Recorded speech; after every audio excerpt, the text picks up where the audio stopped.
So for today's lesson, what we are going to do is talk about parallelograms. So a quadrilateral is a polygon that has four sides. Opposite sides are sides that do not share a common endpoint or a common vertex. So a pair of opposite sides might be something like side AB and side CD.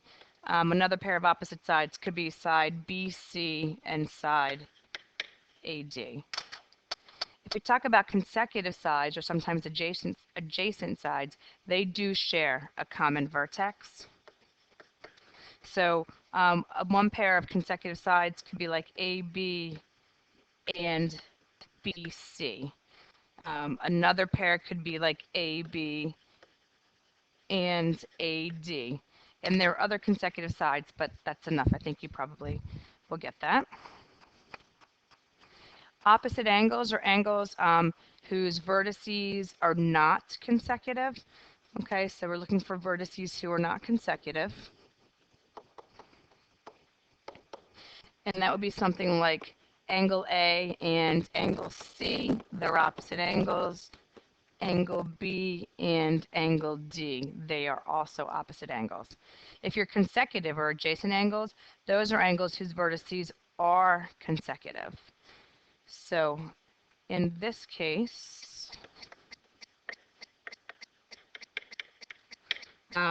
one set of consecutive angles might be like angle A and angle B. They share side AB. Or you could even use angle A and angle D. Okay.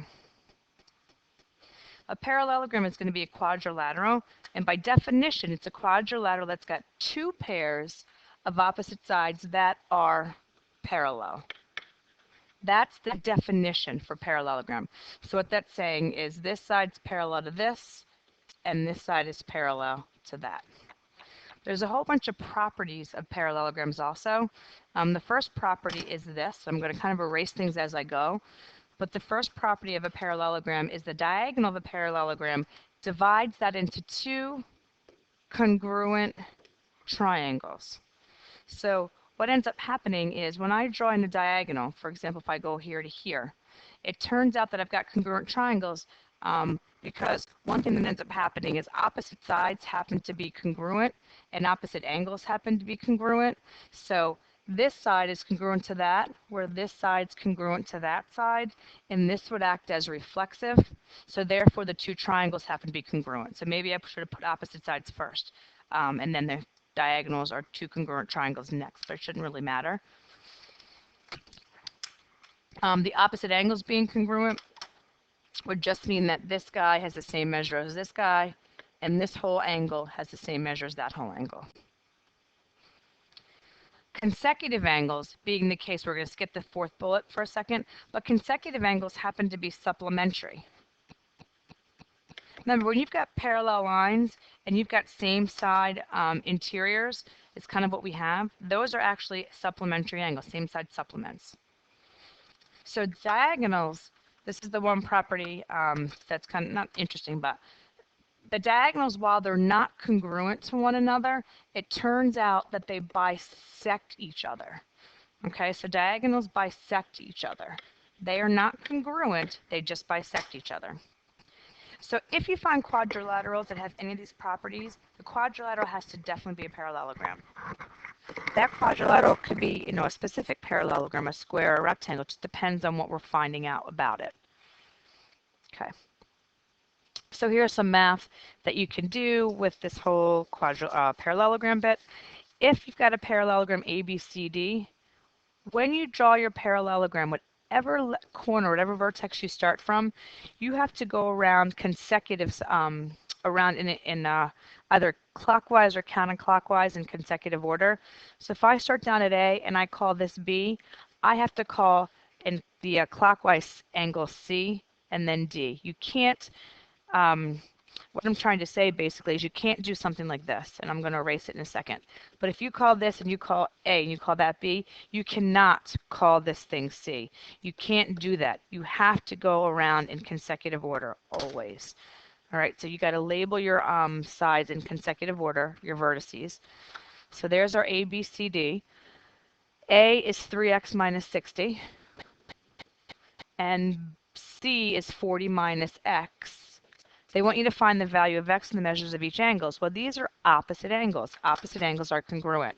So you're going to be setting up the equation 3x minus 60 equals 40 minus x. Add x to both sides for 4x. Add 60 to both sides for 100. And x becomes 25. So what that means is angle A, which is the same as angle C, and when you plug in 25 here, you're going to get angle A and angle C both equal 15 degrees. And then angle B, which is going to be equal to angle D, well, just think about consecutive angles have to be supplements. So if one of those angles is 15, its supplement's going to be 165. And this still holds true to what we talked about yesterday. If we add up all four of those angles, A plus B plus C plus D, we get 360, and we know that that's what it has to be. In a parallelogram ABCD, angle ABC is 80, BD is 12, and AC is 9. So what's BAD going to be? Well, BAD is consecutive or adjacent with angle B. So this guy here is going to have to be 100 degrees. ADC is right here, which is opposite angle B, which means they have to be congruent. DCB, which is over here, is opposite angle A, which means it has to be 100. Diagonals bisect one another. They're not congruent, they bisect. So that means CE and EA are congruent, BE and ED are congruent. Well, if all of AC is 9, then half of AC, or AE, is 4.5. If all of BD is 12, then half of BD, which is DE, is 6.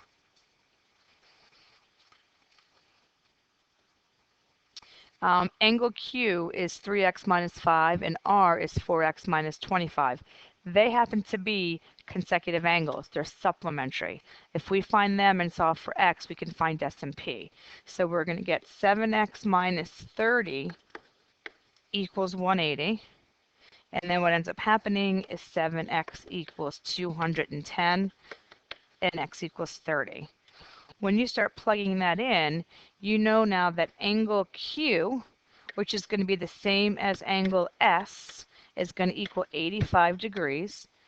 And angle P, which is the same as angle R, is going to equal 95 degrees.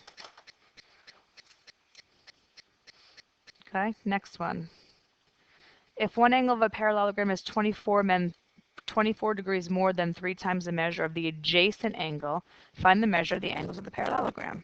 So draw yourself a parallelogram. I'm just going to label it A, B, C, D. Remember, the letters have to be in consecutive order. So one angle of a parallelogram is 24 more than 3 times the measure of the adjacent angle. Well, I'm going to call measure of angle AX. That's my unknown. Its adjacent angle, and I'm going to go over to D, happens to be 24 more than 3 times that, 24 plus 3x. Well, it turns out that adjacent angles happen to be supplementary. So then 4x plus 24 equals 180. Subtract 24 from both sides, and you get 4x equals 156. Divide both sides by 4, and x is 39.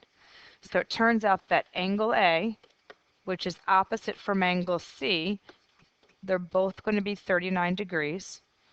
And then angle B, which is opposite of angle D, is going to be their supplements, or 141 degrees. Last one is this. Find the value of the variables in the parallelogram. I'm not sure if that's on your notes page or not, but this is a parallelogram. So we have to know that the diagonals bisect one another. So if that's the case, then 4m equals 16, which means m equals 4. And these guys bisect each other, so 2n equals 9 minus n. Add n to both sides, 3n equals 9, n equals 3. Okay, so the algebra stuff, I think, with parallelograms should be pretty easy. Your homework should be no problem. Bye.